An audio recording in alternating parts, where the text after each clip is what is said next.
Hello, everyone. Welcome to session Public Infrastructure, part 1. We have 3 talks in this session. Just a second, I check. No, 4 talks. Wait a second, I'm looking at the wrong... I see 3 talks. Wait a second.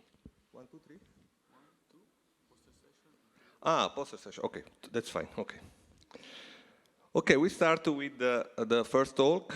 It's the title is SSH, what's my fingerprint, a large scale? No, so I have the wrong, okay. Oh, that's why it's inconsistent. Okay, we are arranging it finally. Okay, it's blockchain payment systems, that is what I expected to see. So the first talk, the title is Analyzing Price Deviations in DeFi Oracles. It's a joint work of Ankit, Gangwal, Rahul Valluri, and Mauro Conti. And Ankit will give the talk. The floor is yours. Thank you.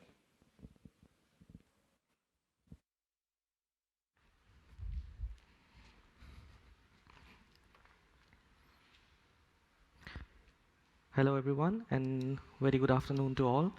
I'm Ankit Gangwal. I'm an assistant professor at the International Institute of Information Technology, Hyderabad, India. And on behalf of my co-authors, Rahul Valluri and Mauro Conti, I will present our work analyzing price deviation in DeFi oracles. In this presentation, we will see what DeFis are, what DeFi oracles are, and we will see what does price deviation in DeFi oracles signify. In this particular work, we actually investigated the magnitude of the price deviation, and in the results section, we will describe our findings. And finally, we conclude our work and outline the future directions and the potential future works that we intend to do. So decentralized finance is what DeFi means. It's a relatively newer stream of research and development in the domain of the blockchains. And naturally, it uses many concepts and recent discoveries from the domain. In particular, it uses blockchain. So blockchain systems, in particular Bitcoin cryptocurrency, eliminated the need of a trusted third party in a transaction. More recently, Ethereum introduced smart contracts. Smart contracts are self-executing code that holds the term of the agreement inside the code, and whenever the conditions stipulated in the agreement are met, they execute. Moreover, it also uses different concepts from the cryptography, all of these concepts just to achieve decentralization into the finance, into the traditional financing system. So DeFi aims to transform the the traditional financial system in many, many ways. To describe some, first of all, DeFi wants to make financial instruments free from third-party involvement. And exactly that's the reason why they use blockchains in the first place. The other thing, it aims to make the financial instrument fair. Fair in the sense that they want to make it permissionless system. Censorship resistance. What I mean by that, DeFi aims to improve the financial system where group of people or some people cannot group or bias against a given user. They are not restricted by their nationality and things like this. So DeFi aims to make all the financial system globally accessible and fair for everybody. If you have an internet access, you can access that financial instrument. The next thing that it aims to make the financial instrument is open. Open in the sense they want to make it transparent, where not everybody can contribute, but also they can check and control what is happening into the protocol. And finally, they want to improve the efficiency of these financial instruments. Basically improving the time it takes to settle the transaction on the chain, or we can also say they want to establish unanimous rules that are applicable across the globe.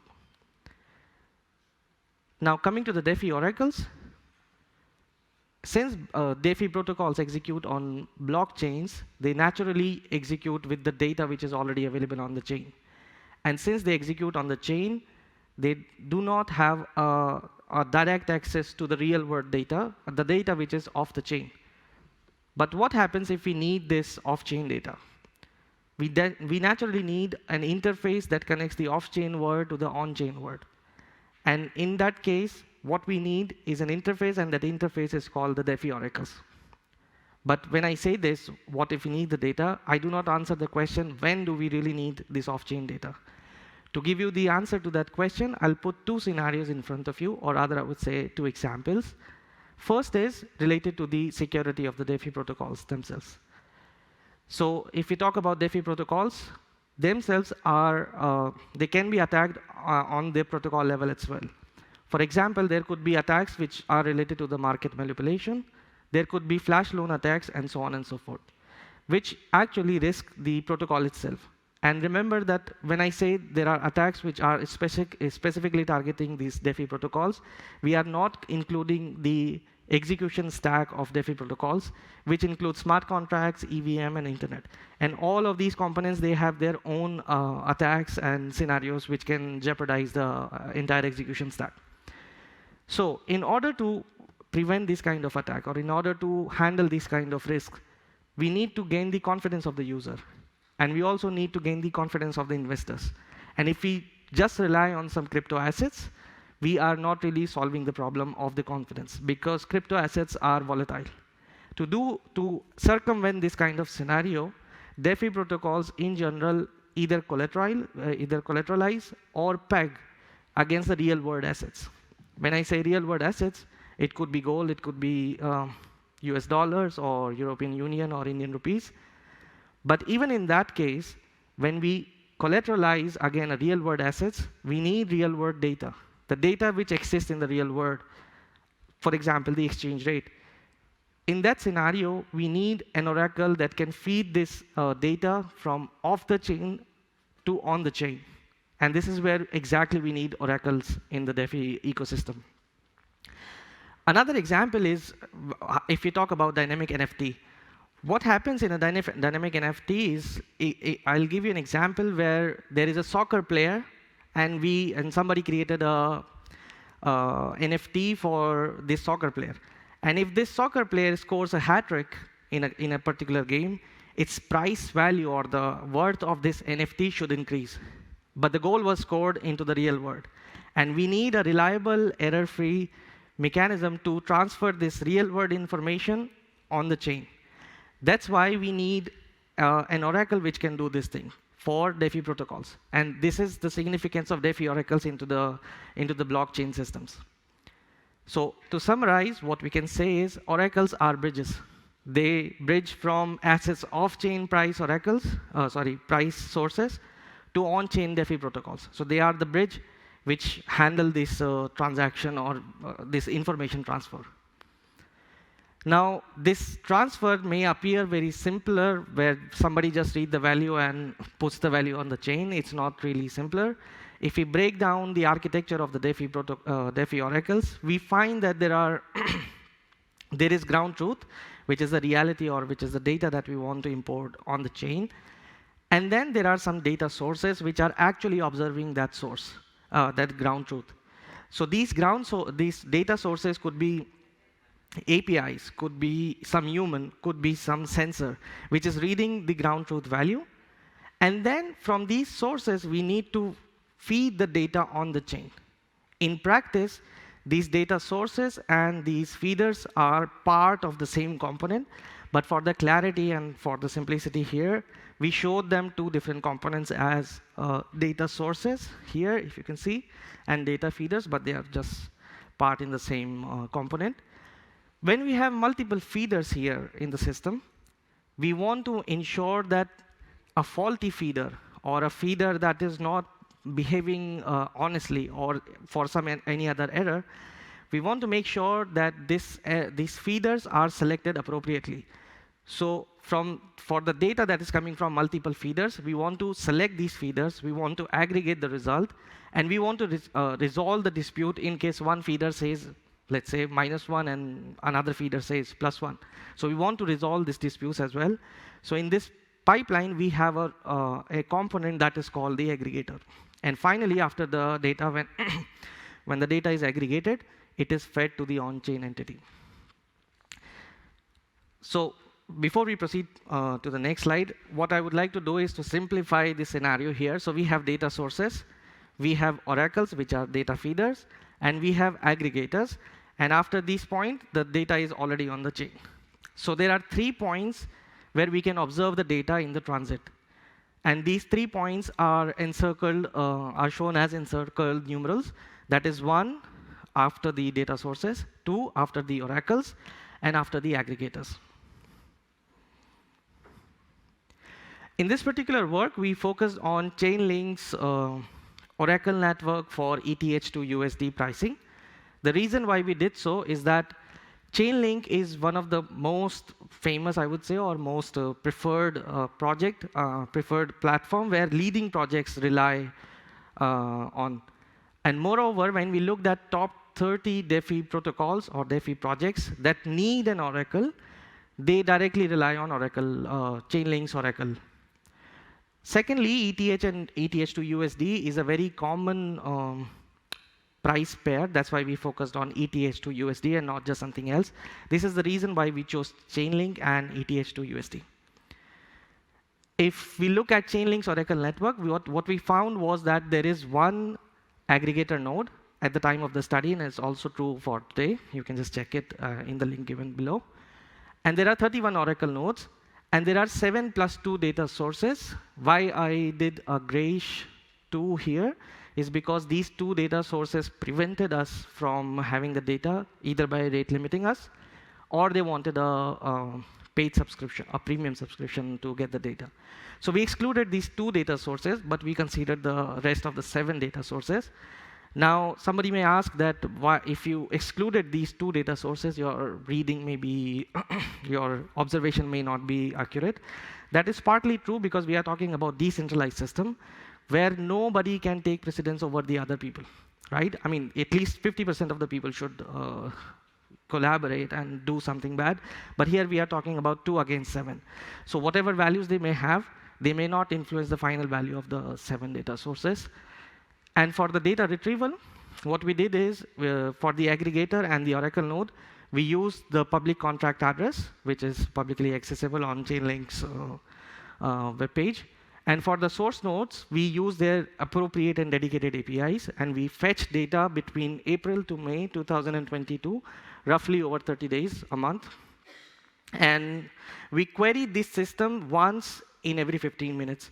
So we did not want to increase the frequency. And I mean, we wanted to keep a balance before they actually ban us from retrieving the data. And our final data set, which is available on our project page here in the GitHub project link, has 4,000 filtered rows of value. When I say filtered, it means we have processed the data. If there were missing values, if there were missing rows and other things, we just fix that data. In case anybody has any question, I have a backup slide at the end. I can discuss what we did to do the filtering. Now, as for the results, so we will look at the different stages when the data was flowing and how this variation we have observed. So in this particular slide, what we show is the output of the data sources against the output of the oracles. So it's basically at position 1 against position 2. So we compared what is the average output value from the oracles against the maximum and minimum reported by the data sources. So on the screen, you see a graph where positive values show when average of oracle exceeded the maximum value reported by sources. And the negative part shows when mu O was less than minimum S. So basically, the 0 line is the point where your average oracle value was between maximum and minimum reported. If you look at it, when we analyze this value, we found that over a month's data, 30% of the time, roughly 36% of the time, the average value reported by the oracles were either overshooting the maximum value or was undershooting the minimum value. And the variation is very huge, from minus $32 to plus $9 of variation for every ETH that is being queried. If you look at the data between oracles and the aggregator, because of the job of the aggregator is to minimize any variation that was introduced by the sources or any error in the system. So what we see here is the value of the aggregator output, again, compared with the maximum and the minimum reported by the oracles, we see that only 3% of the time the variation was either exceeding or going below the minimum and maximum of the oracles. However, if you look at the range of this variation here, it's from minus $38, roughly minus $37 to plus $18, which is still more than what was reported in the previous case. So if you see here, it is minus 32 has further fall below to minus $37. So in effect, whatever aggregator has done has not really changed the maximum, the minimum variation that somebody has observed. So if we just look at the final values, so basically the values which were originally reported by the sources, because that is the interest, that is what we want to understand, and the final output of the aggregator is shown on the screen. Here we compare the value of the aggregator, VA, against the max and the minimum of the sources. And what we see here that 38%, roughly 40% of the time, these values were overshooting the minimum reported values from the sources or the maximum reported by the sources. And the variation is is a very huge number, which is whooping minus $75 to plus $21 for every ETH to USD comparison. And finally, we also did another comparison, a simple comparison, where we just compared the output of the aggregator with the average value reported by the data sources. And here we see 99% of the time, the values were between plus minus $20, but only 1/3 of the time it was very close to the reality, that is plus $5 or minus $5. So only 1/3 of the time it was really close to the reality. And the variation for the cases which were not within this limit was minus $91 to plus $29 for every ETH to USD. So in this work, what we have done is we actually we find that the price over-reporting or under-reporting is very crucial for DeFi-based system, and it is really important to understand this kind of variation and to minimize definitely, because we don't want this kind of variation to affect the final values or the final execution of the DeFi protocols based on these values, based on this deviation in the values. And we find that aggregators output, no matter what they do, generally varies or generally deviates to a great extent from the original reported value. In the future, what we will do, and actually what we are doing currently, is we are gathering more data since that time, and we will cover other publicly available Oracle sets, and we will try to explore a mechanism which can help us to minimize these variation. Thank you so much. If you have any questions or doubts, I'll be happy to answer those questions. Just one more very quick announcement is that since I have a new group and I'm looking for a new PhD and postdoc, we have generous funding to support in case you are looking for a PhD postdoc or your friends are looking or somebody else you know who is looking for it. Please get in touch with me. I'll be happy to share details with you. Thank you so much. Questions? Thank you, Ankit, for the presentation. We have time for questions, if there are any. Let's see. OK, one from Emanuele. I'm actually curious to see the filtering that you mentioned. For sure. If you can play the slides again.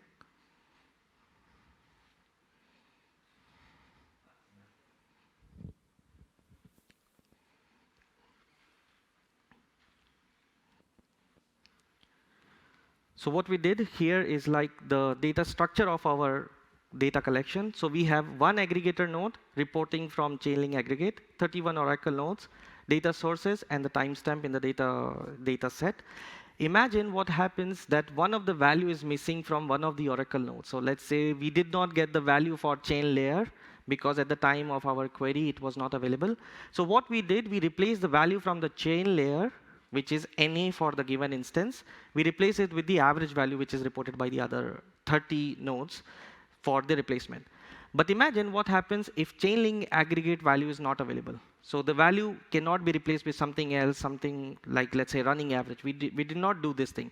What we simply did is we completely eliminated that round of query just to ensure that we do not influence the values by our understanding or by ourselves. Because these values are real-world values. We cannot really estimate what actually the value would be. So that's why we did two types of thing. One is to replacement by average of a given category or by eliminating the total round itself when data is not available at all for a given category. Thank you for the answer. Are there more questions? I have a question, so still keep the slides. At some point, you mentioned that there are 9 data sources, and you got access to 7 of them. And you mentioned the possibility that the other 2 should not impact much because it's just 2 out of Yes. 9 in total. But it's not, is it clear what is the, I guess it's not clear, what is the final result the Chainlink takes? It's the average, or they do consensus, for instance. They might even do consensus, and therefore even the value of those 2 is important because maybe the others will adjust to those ones. Exactly, very good question. So what happens is, according to the public data available on the Chainlink website, they do an average of whatever the data sources has reported. That's why we were safe to exclude these values together, because we assume that it's a real decentralized system. And in a real decentralized system, the feeder should not take precedence because of variety of reasons. And that's why we made this assumption that we are safe to exclude these data sources. Okay, unless those 2, of course, are always very far from the other 7, then they impact on the average, right? Definitely. I mean, if they are reporting very far from the reality, then it's also a problem because the rest of the 7 are useless. I mean, either if only those 2 are true and the rest of They are not. count more, let's say, yeah. Yes. The weight is different. Right? Yes, probably. Other questions? Okay, if there are no more questions, I think we can thank Ankit again for his talk and answering to all our questions. Thank you very so much. much.